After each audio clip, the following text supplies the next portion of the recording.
uma entrevista do advogado Luiz Francisco Barbosa, advogado Roberto Jefferson. Desculpe, e o Roberto Jefferson não é acusado do mensalão, não. Isso ele é denunciante. Estão dizendo aí que ele é o delator. Delator é quem é da gangue e briga por dentro. Ele é o de fora que denunciou. Então ele não é delator, ele é denunciante.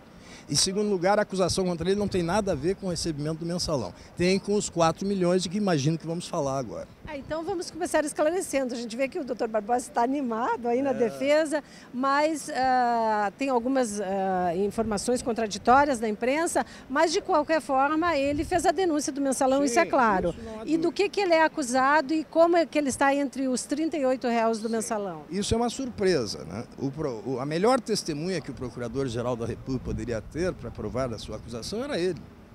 Ninguém sabia disso, ele que contou, deu os detalhes, as linhas de investigação, mas ele surpreendentemente foi denunciado por ter recebido, como admitiu, 4 milhões de reais de 20 que deveria receber do PT para a eleição municipal de 2004, isso é, eleição de prefeitos, vice-prefeitos e vereadores. Não era o esquema do mensalão, esses 4 milhões. Ver, né? E ele declarou aos 4 ventos que tinha recebido 4 dos 20. Né? E isso é possível? Sim, isso está previsto em lei. Transferência de recursos, de dinheiro, entre os partidos para uma dada campanha política. No caso, a municipal, não tem nada a ver com o governo da República, de 2004. Esse mesmo fato, o recebimento admitido dos 4 milhões, geraram 2 acusações contra ele. Um do crime de lavagem de dinheiro e o outro de corrupção passiva. Mas o fato é só um, dos 4 milhões. Pois bem, não pode ser lavagem de dinheiro. Por que não pode ser lavagem de dinheiro? Porque o crime de lavagem de dinheiro exige que haja ciência prévia de que o dinheiro é sujo, senão não precisa lavar. Não é? E o dinheiro vinha de quem? Do PT. Em 2004, o PT era uma vestal, não dava nem para suspeitar. Mas a lei não se satisfaz com a suspeita, a lei quer que tenha ciência da origem ilícita do dinheiro. Não havia essa ilicitude. O que diz o PT? Não, tomei empréstimo no banco. E foi daí que eu mandei para pagar, estava nos autos. Até havia uma execução do Banco Rural e BMG contra o PT e os avalistas, que eram o Genuíno e o Delúbio, e que terminou agora, meses atrás, por quitação. Os bancos se deram por satisfeitos e foi juntado prova disso nos autos. Agora, só pegando um gancho... Então, não tem dinheiro sujo. Tá. Mas o senhor falou do Delúbio e do José Genuíno. Sim. O Delúbio arrecadava... Qual é o papel do Delúbio, do Genuíno e do Zé Dirceu? O Delúbio era o tesoureiro do Partido Nacional. E o Genuíno, então vice-presidente, tinha assumido porque se afastou, se licenciou José Dirceu, que era o presidente nacional do partido. Então ele passou a presidir e quem assinava os atos do partido. O Genuíno. E o ministro era o chefe da Casa Civil, José Dirceu. Isso mesmo. O José Dirceu era o chefe da Casa Civil. E era também o presidente nacional do partido. Mas ele se licenciou e assumiu o vice durante esses atos, né, que era o mencionado José Genuíno. Agora, o Genuíno disse que ele só respondia politicamente. Parece que a culpa ficou mais com o Delúbio, que já foi perdoado pelo PT. O senhor acha que alguém vai ser condenado? A população fala isso muito na rua, não vai dar em nada. Bom, o senhor acha que não vai dar em nada? Eu quero antes falar do segundo crime que é atribuído ao Roberto pelos mesmos 4 milhões. Então não havia e nem há possibilidade de haver lavagem de dinheiro. Segundo, é o suposto crime de corrupção passiva. Por quê? Porque ele teria votado a favor de um projeto de lei do presidente Lula que introduzia uma reforma da Previdência. Mas vem cá, quem é que inventou Previdência Pública no Brasil? Foi o PTB. O Roberto Jefferson do PTB, sim. Era o líder do PTB na Câmara? Era. Ele é até presidente nacional do PTB. Né? O estranho seria que se ele votasse contra. Por outro lado, independente de ter votado a favor ou contra, e ele votou a favor, não há nenhum vínculo com aqueles 4 milhões, que já vimos que é uma coisa que está prevista em lei regular e que chegou, como se diz aí, com perna de anão, porque eram 20 milhões e só chegaram 4, porque o PT não tinha mais dinheiro, e admite que pagou para isso. A corrupção passiva resultou de voto dele? Não pode. Esta casa aqui onde nós estamos, o Supremo Tribunal, é o guarda da Constituição. E a Constituição manda que deputados e senadores são invioláveis por suas opiniões, palavras e votos, no caso era uma votação. Não pode civil ou criminalmente serem questionados. Não poderia sequer ter sido recebida essa denúncia. Isso é a imunidade parlamentar, que não foi inventada no Brasil, mas está em todas as constituições brasileiras. Então, inclusive na vigente de 88. Se ele é inviolável por ter votado, não cabe ao Ministério Público escrutinar isso. E nem mesmo a qualquer órgão da Justiça, até mesmo o Supremo Tribunal Federal, que, ao contrário, deve guardar a Constituição, reconhecer a imunidade parlamentar e mostrar, por isso que eu disse dos 2 delitos, com o mesmo comportamento de receber 4 milhões, admitido e propalado e informado que ninguém sabia por ele mesmo, né, que essa denúncia é translocada. Agora, ela é assodada, porque o procurador-geral anterior disse que ainda não sabia a origem do dinheiro. Então, como é que está havendo lavagem? Que dia o senhor fará essa defesa? Sexta-feira. E qual é a situação de saúde? O deputado Roberto Jefferson está internado, está com um problema de câncer. Como é que está a situação de saúde dele? Eu quero completar dizendo o seguinte, será no dia 10, sexta-feira, a minha intervenção da tribuna. Agora, a denúncia é assodada porque diz o procurador que ainda não sabia. Se não sabia, por que não investiga até o fundo e denuncia com segurança? E é incompleta, porque o presidente da República é a única autoridade do Poder Executivo todo, que a denúncia chama de governo. Não é governo, não, é presidente da República que tem iniciativa de lei. E ele, o Supremo admitiu que 3 ministros, Zé Dirceu, Anderson Adalto e Luiz Guxiquem, estariam supostamente pagando deputados federais para votar em projetos de lei de quem? Do presidente, que é o único que pode. Então, eles estão processando os empregados e estão deixando o patrão fora. O Guxiquem ficou fora da denúncia também? Não, o Guxiquem está dentro da denúncia. Está dentro, sim, ele é um dos acusados. É verdade que agora, nas alegações finais, o procurador-geral pediu a absolvição dele, por falta de prova. Pediu absolvição. Mas ele é acusado, sim, e vai ao julgamento com os demais. Então, como é que denunciam os ministros, que são auxiliares, como diz a Constituição do presidente, e não denunciam o presidente? Eu vou tratar disso. Quem é que tem que explicar isso? Não sou eu.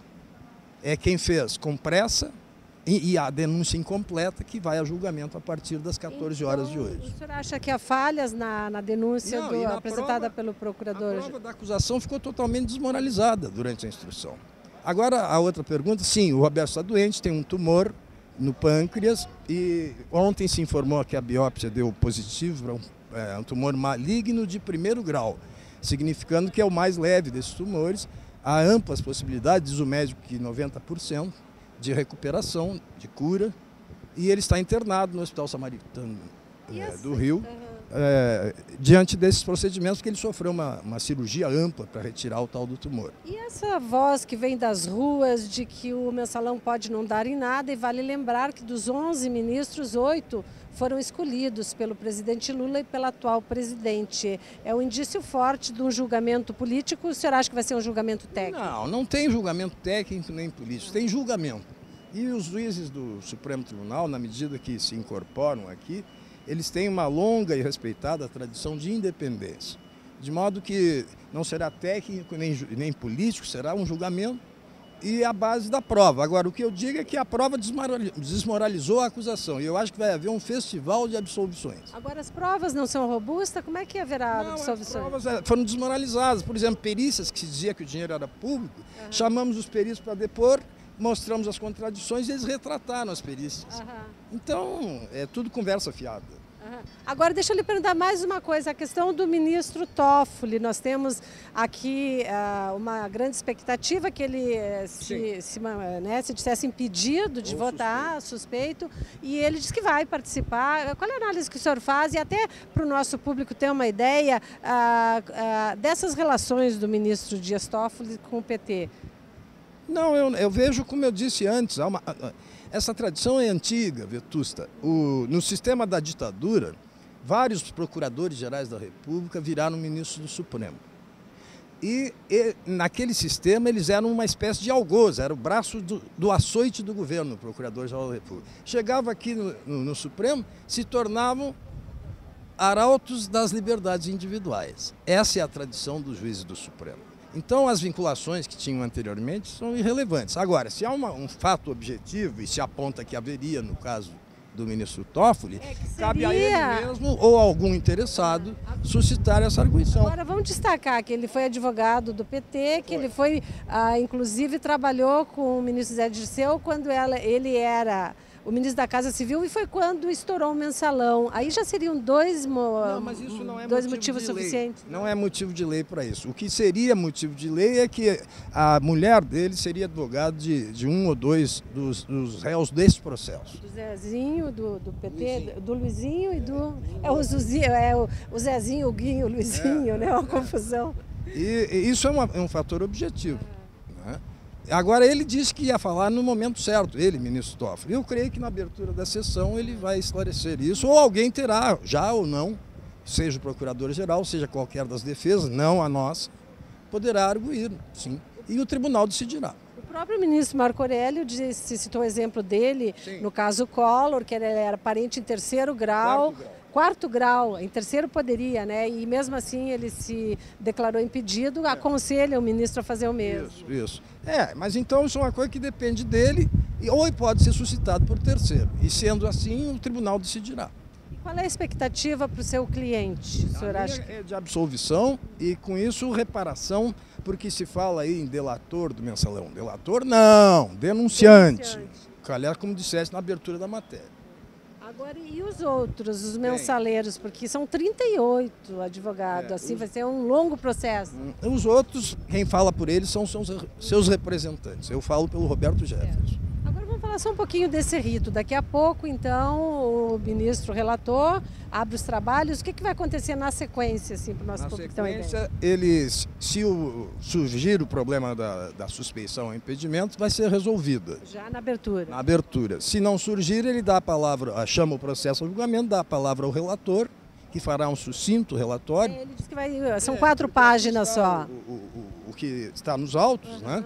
Mas ele vai falar brevemente e se concede a palavra ao Procurador-Geral da República, na qualidade de acusador, para em até 5 horas sustentar a acusação. Então entraremos noite adentro aqui, certamente. Não, é até 5 horas. Vai começar às 14 e termina às 19. E, por outro lado, amanhã que, por enquanto, é o centroavante sem zagueiros. Né? Então, amanhã chegam os zagueiros da defesa. A primeira defesa é do Zé Dirceu. É pela ordem da denúncia. Ele é o primeiro denunciado. Então, o meu é o 29º. Por isso que eu só vou no dia 10, sexta-feira. Estão dizendo que é como uma novela, o Zé Dirceu devia ter ficado para o final e não já no início. O que o senhor acha? É que eu acho que aqui não tem novela. Então, tá bom? Eu peço desculpas que eu preciso entrar. Certo. Muito obrigada pela sua participação. Estaremos acompanhando aí. Entraremos com novas entrevistas com o senhor. Muito obrigada. Obrigado, um abraço a todos. Então tá. Desculpe, fui. Não, tá bom. Então vocês acompanham, aí o julgamento já está começando, o advogado tem que acompanhar esse rito todo, que começa com a palavra do relator, que ele já disse que vai apresentar um relatório sucinto de 4 páginas.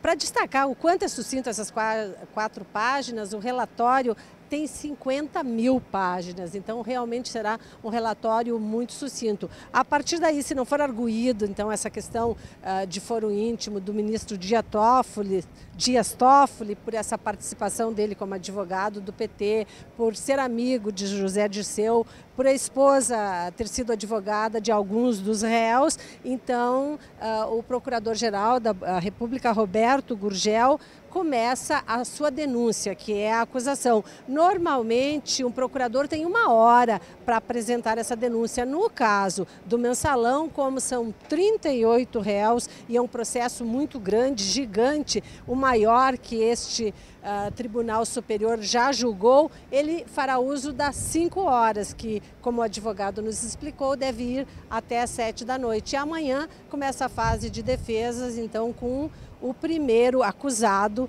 que é o ex-deputado José Dirceu. Continuaremos aqui acompanhando o julgamento do mensalão.